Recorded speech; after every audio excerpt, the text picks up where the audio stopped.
Pagkatapos ng 6 na buwan, tuluyan ng bumigay ang katawan ni Maya. Hindi na siya kumakain ng tama dahil sa sobrang pagod at stress. Isang araw, nalaman niya na may raid ang pulis sa kanilang dormitoryo.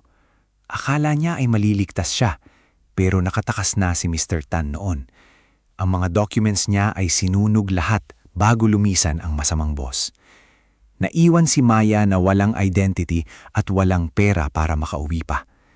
Pinagpalit siya ng agency sa isa pang worker na mas bata pa rito.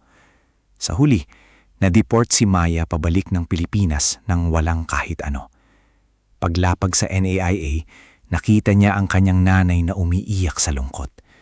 Wala siyang naipon at baon pa siya sa utang sa placement agency. Ang pangarap niyang buhay sa Singapore ay naging isang malaking bangungot na. Ngayon, nakatingin lang siya sa mga recruitment ads sa kanyang phone screen. Hindi niya na alam kung saan siya hahanap ng kanyang dream job.